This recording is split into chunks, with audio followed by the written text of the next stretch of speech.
I will never forget the sound of that word, beggar. It echoed through the dining room of the city's most elegant restaurant like an invisible slap. Everyone turned. Conversations died. Silver cutlery hung suspended in the air.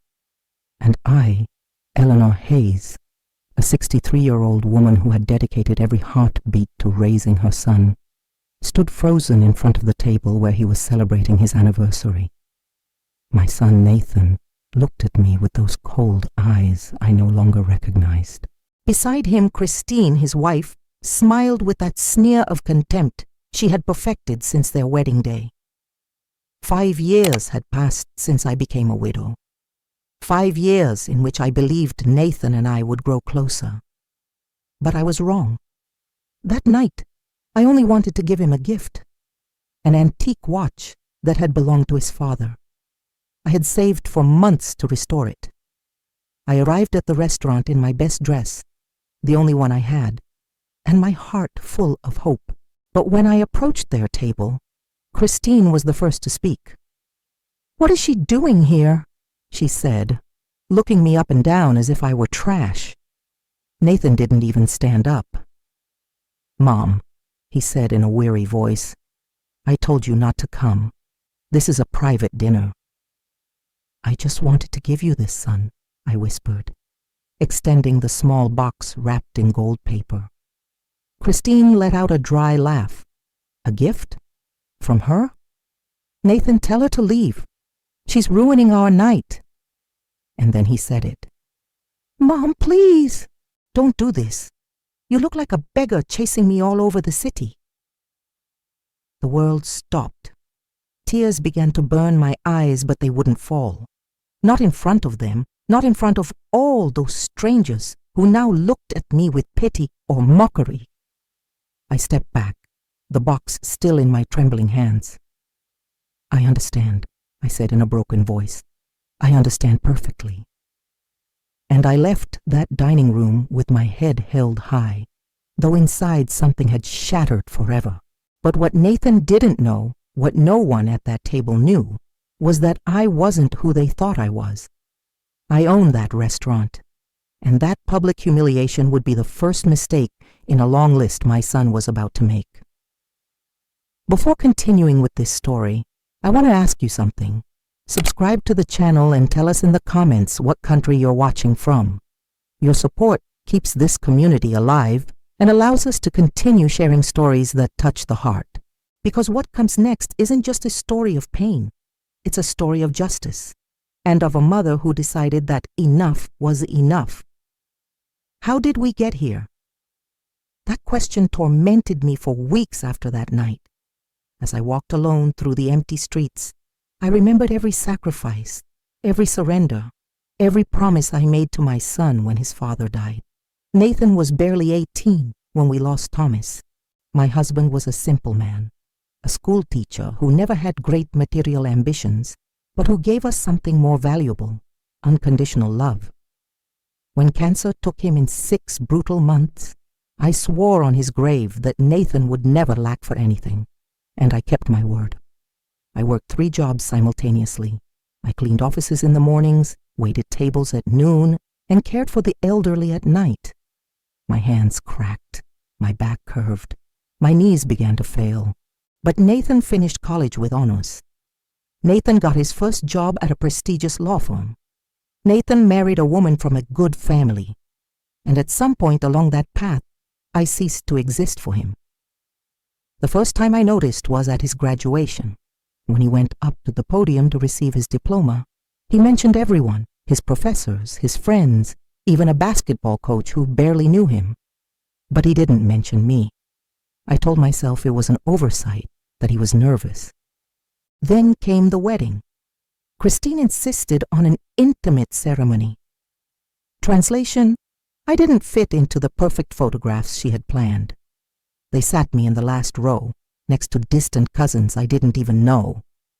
In the groom's speech, Nathan talked about building his future with his new family, as if I were part of the past he had left behind. But I kept trying. I called every Sunday. He let it go to voicemail. I cooked his favorite dishes and brought them to his house. Christine received them at the door with a fake smile and never invited me in. I sent gifts at Christmas. I received generic thank you notes that she had clearly written. And then came the night of their 5th anniversary. I knew I wasn't invited, but I thought that perhaps, just perhaps, a meaningful gift could open a door. His father's watch, the symbol of everything Thomas had worked to leave him a legacy. I was wrong. That night, as I walked back to my small apartment, I held the unopened box against my chest and cried for the first time in years. I didn't cry when Thomas died, because I had to be strong for Nathan. I didn't cry when I lost my house, because I mortgaged it to pay for his college. I didn't cry when medical bills left me in ruin. But that night I cried. I cried for the son I had lost without realizing it. I cried for the woman who had disappeared between sacrifice and invisibility. And I cried because I finally understood a terrible truth. Nathan didn't love me. Maybe he never did. And as the tears fell, something else began to grow inside me. It wasn't hate. It wasn't blind rage. It was something colder, more calculated. It was clarity. Because what Nathan didn't know was that during those years of silence, I hadn't simply been surviving. I had been building something. Something he would soon discover. But that would have to wait. First, I needed them to sink a little deeper into their own arrogance. The days following the humiliation were strangely quiet. I didn't call Nathan. I didn't send messages. I didn't show up at his door with apologies or explanations. For the first time in 5 years, I simply disappeared from his life. And he didn't even notice. I know because Christine posted photos on social media, elegant dinners, trips to vineyards, shopping at boutiques where a dress cost more than my monthly rent. In every image, they smiled with that artificial perfection that only money can buy. But I knew something they didn't know. That money wasn't Nathan's. During the last 10 years, while I worked myself to exhaustion, I also invested every penny I could save. Thomas had left me a small life insurance policy. It was modest, barely $30,000. Most people would have spent it on paying debts or a decent funeral. I invested it. I bought shares in a small restaurant chain that was just starting. Nobody was betting on them, but I saw something others didn't see. Authenticity, passion, vision. For years, those shares grew silently. Then they multiplied. And when the chain expanded nationally, I became one of the principal shareholders, including the restaurant where Nathan had called me a beggar. Ironic, isn't it? But it wasn't luck. It was strategy. It was patience. And now, it was power. During those weeks of silence, I gathered all the information I needed. I called my lawyer, a discreet man named Richard Moss, who had worked with me for years managing my investments. I explained what had happened. I explained what I wanted to do. "Eleanor," he said cautiously, "this will destroy your relationship with your son." "Richard," I responded with a firm voice, "that relationship is already destroyed. Now I'm just closing the accounts." He understood. Meanwhile, Nathan and Christine continued their carefree life. They didn't know I was reviewing every expense they made, every luxury they allowed themselves, every lie they had built about my poverty. I discovered interesting things. For example, that the law firm where Nathan worked was about to fire him for poor performance. That Christine had accumulated credit card debts she was hiding from my son. That the luxurious apartment where they lived was mortgaged to the ceiling. They seemed successful, but they were on the verge of collapse. And I knew everything. One afternoon, while drinking tea in my small kitchen, I smiled for the first time in weeks. It wasn't a smile of joy. It was the smile of someone who had finally found their purpose. They had taken my dignity. Now I would take their illusion of grandeur. But it wouldn't be quick. It wouldn't be obvious. It would be surgical. It would be perfect. Because a wounded mother's revenge isn't explosive. It's silent, patient, and devastating. And while they celebrated their perfect life, I was preparing the stage for their fall. Pay close attention to what comes next, because what happened after changed everything. 3 weeks after that night at the restaurant, I received a call. It was Christine. "Eleanor," she said in that sweet, fake voice she used when she needed something, "we need to talk." My first reaction was to hang up, but curiosity was stronger. "What do you want to talk about, Christine?" "It's about Nathan," she said, and for the first time I detected something different in her tone. It wasn't arrogance, it was concern. "He's going through a difficult time at work, and I thought that maybe you could help us." Help them. After calling me a beggar, after erasing me from their lives, after years of contempt, now they wanted my help. "What kind of help?" I asked, keeping my voice neutral. "Money," she said directly. "Just a loan, $5,000. We'll pay it back in 3 months, I promise." $5,000. For them, it was an insignificant amount compared to what they spent on dinners and clothes. But for poor Eleanor, the invisible mother, it must be an impossible fortune to obtain. "Let me think about it," I said, and hung up. Over the next few days, Christine called me 4 more times. Each call was more desperate than the last. Finally, I agreed to meet with them. I chose the place, the same restaurant. When I arrived, I found them at a discreet table in the back. Nathan looked haggard, thinner, with deep dark circles under his eyes. Christine tried to maintain her composure, but her makeup couldn't hide the tension in her face. "Mom," Nathan said when he saw me, and for a moment he seemed like the boy I once knew. "Thank you for coming." I sat down without saying anything. Christine got straight to the point. "We need temporary financial help. Nathan is between jobs and I'm handling some unexpected expenses. We know it's not fair to ask you this, but you're the only family we have." Family. Now I was family. I looked at Nathan. "What do you think?" I asked him. He lowered his gaze. "Mom, I know I haven't been the best son. I know we've treated you badly. But we're desperate, just this once. We'll pay you back with interest." I let the silence extend. Then I took out my wallet and placed $500 bills on the table. "This is all I have," I said. $500. I'm sorry I can't help you more." Christine turned pale. "500? Eleanor, we need 5,000. "And I'm giving you what I have," I responded calmly. "If it's not enough, maybe you should consider reducing your expenses. Cancel the luxury apartment.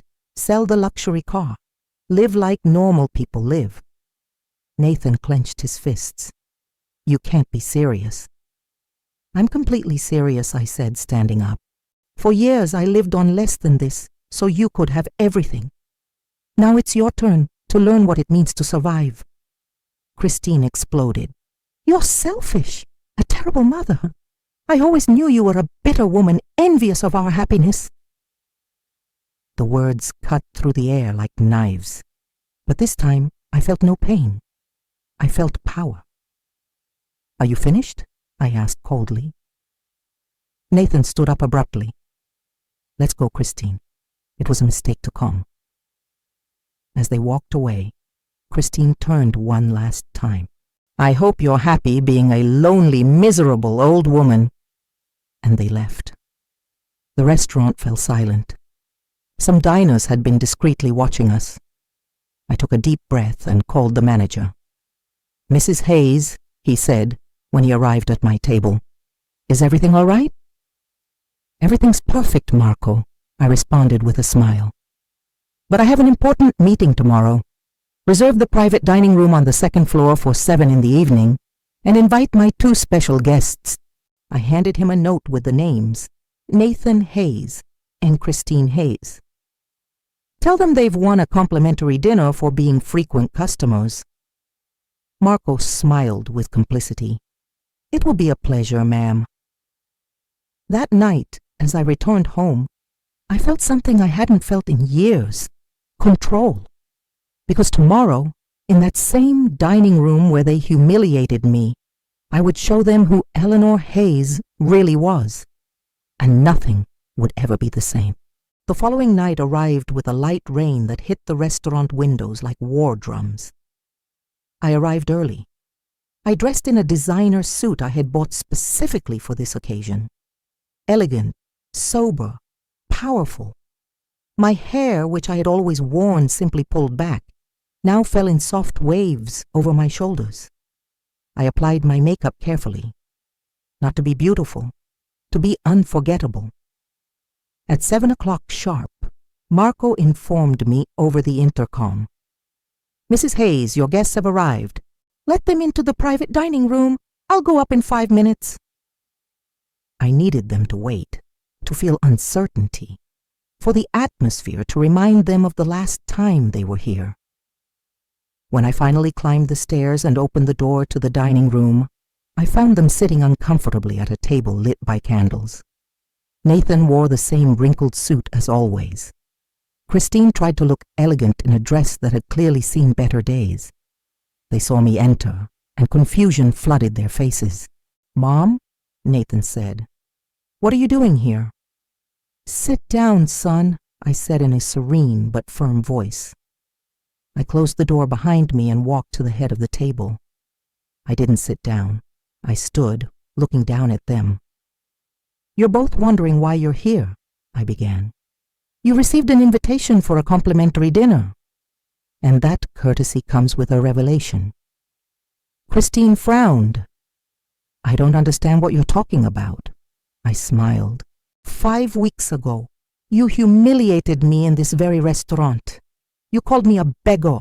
You treated me like trash. You threw me out in front of dozens of people." Nathan turned pale.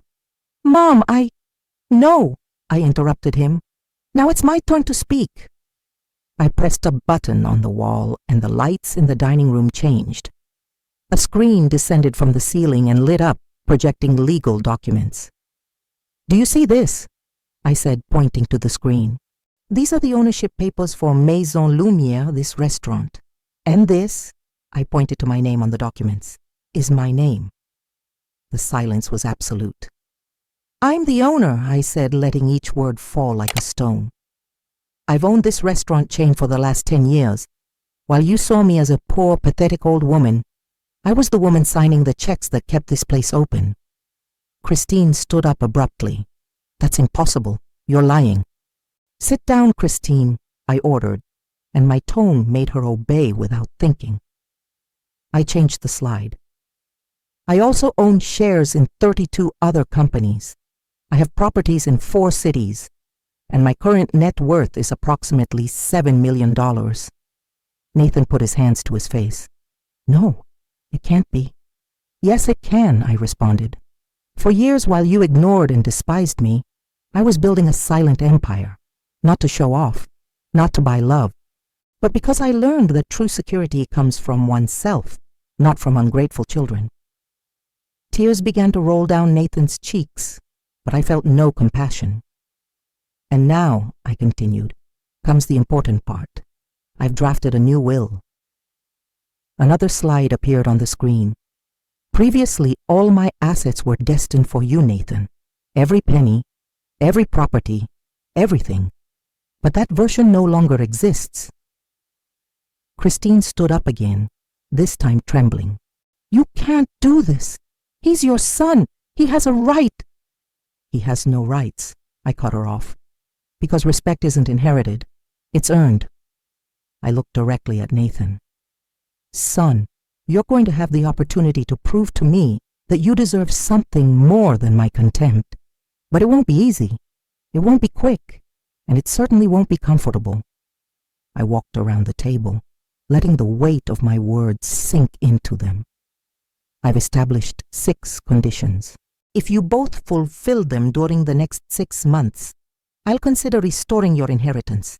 If you fail in any of them, all my assets will go to charitable organizations." Nathan finally spoke in a broken voice. "What conditions?" I smiled, but it wasn't a warm smile.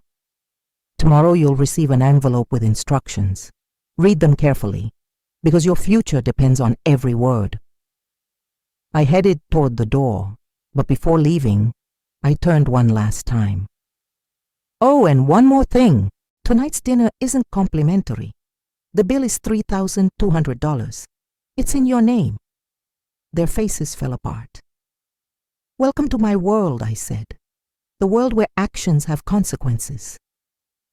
And I left the dining room, leaving them submerged in shock, panic, and a reality that had just shattered everything they thought they knew. The next morning, everything would change. Because the 6 conditions I was about to impose on them wouldn't just test their endurance. They would test their humanity. The envelope arrived at their apartment at 8 in the morning the next day. I know because my assistant, Clara, sent me a photograph of the exact moment Nathan received it. His confused face was almost comical. Inside the envelope was a handwritten letter from me. Every word had been chosen with surgical precision. Dear Nathan and Christine, if you're reading this, it means you're still interested in having some kind of financial future. I'm glad to know that, because what comes next will determine not only your inheritance, but the kind of people you really are. Over the next 6 months, you must fulfill 6 conditions. All are mandatory. All will be verified, and any attempt to cheat will result in immediate disqualification. These are your tests. Condition 1, humble work. Both of you will resign from your current jobs, if Nathan still has one, and work for 3 months in service jobs, cleaning, cooking, waiting tables, elder care. The salary will be minimum wage. You will live solely on that income.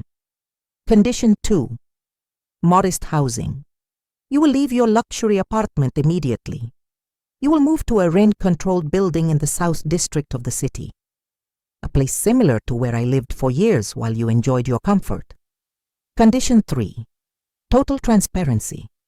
You will turn over all your bank statements, credit cards, and monthly expenses. Every purchase will be reviewed. Every unnecessary luxury will be a mark against you. Condition 4, community service. You will work 20 hours weekly in a soup kitchen feeding homeless people. No cameras, no publicity, no recognition, just silent, genuine work. Condition 5, public apology. You will organize a meeting with all the people who witnessed my humiliation at the restaurant. In front of them, you will admit your cruelty and ask for forgiveness, not from me, from them, for normalizing mistreatment. Condition 6, renunciation of pride. During these 6 months, you cannot post anything on social media suggesting success, happiness, or stability. Your private life will be exactly that, private, as mine was for years. At the end of 6 months, I will evaluate your progress. If you demonstrate real change, genuine humility, and restored respect, I will consider re-establishing your inheritance. If you fail, accept the consequences of your own actions. You have 48 hours to decide if you accept. Sincerely, Eleanor Hayes, your mother, your judge, your last chance. 2 days later, I received their response, a call from Nathan.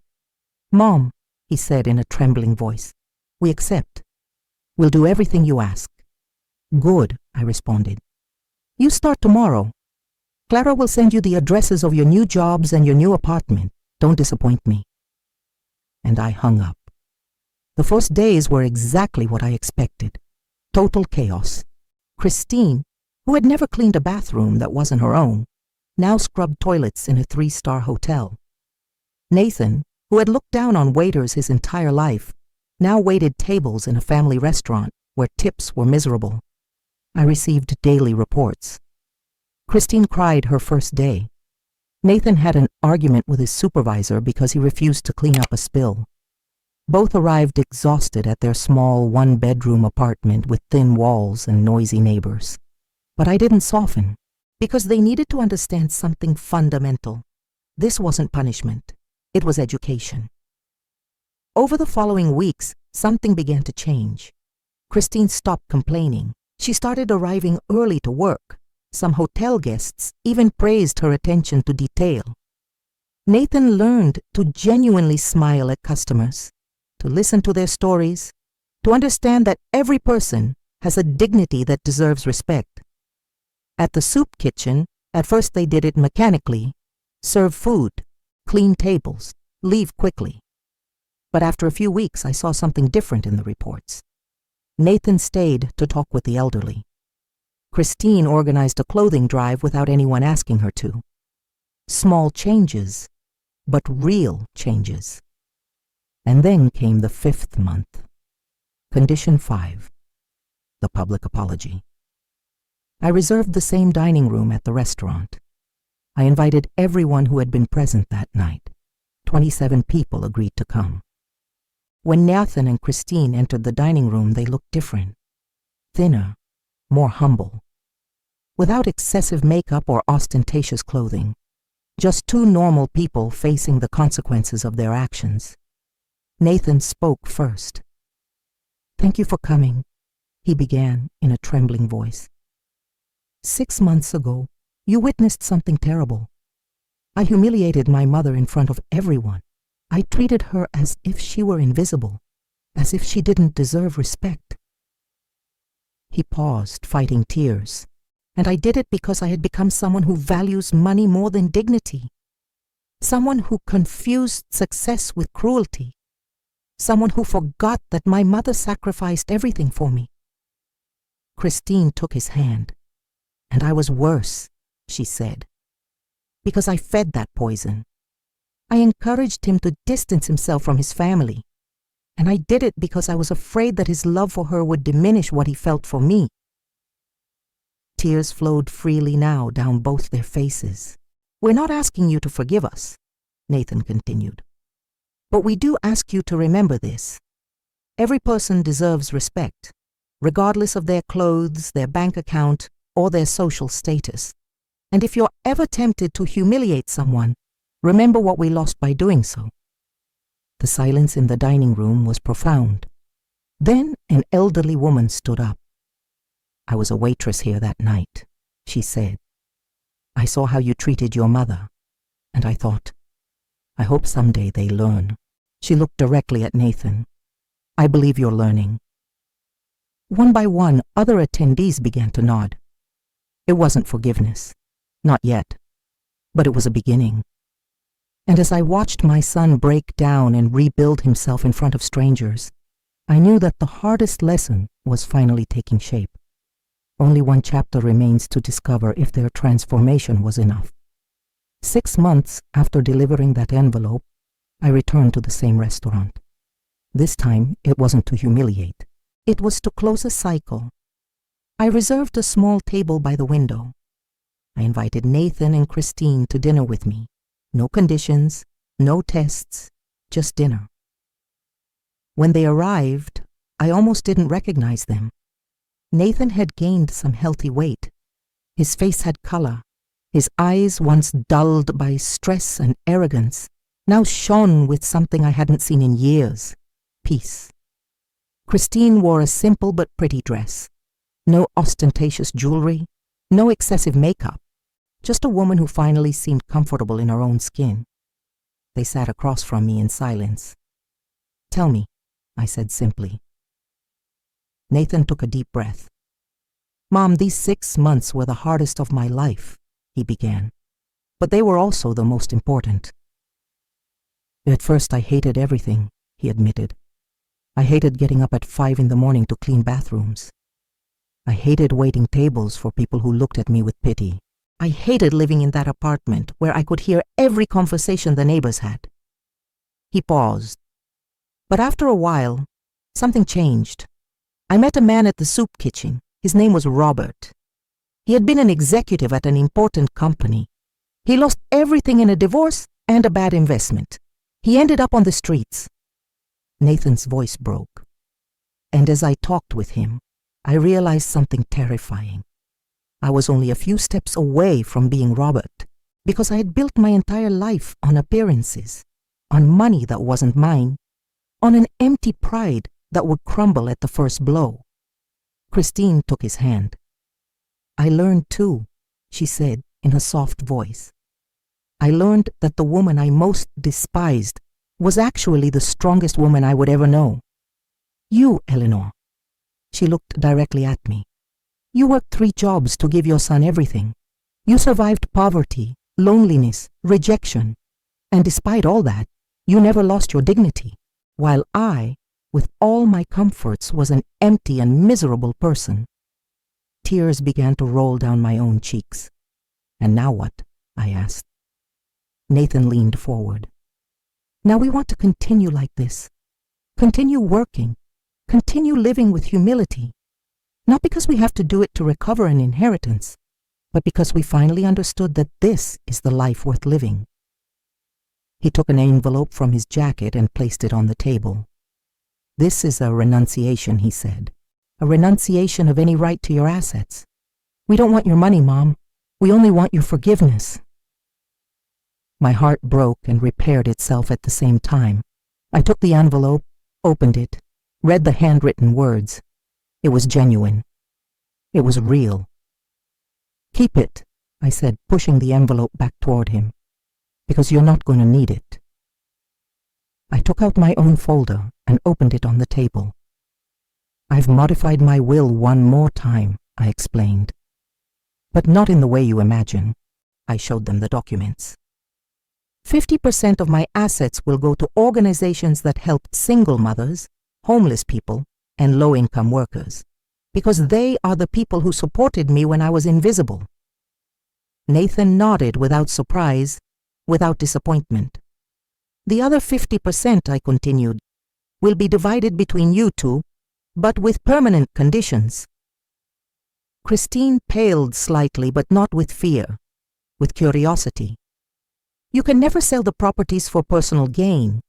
You must use them to create opportunities, affordable housing, community spaces, employment programs.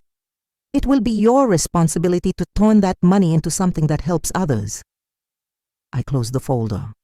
And if at any time you become the people you were 6 months ago, everything will be donated immediately.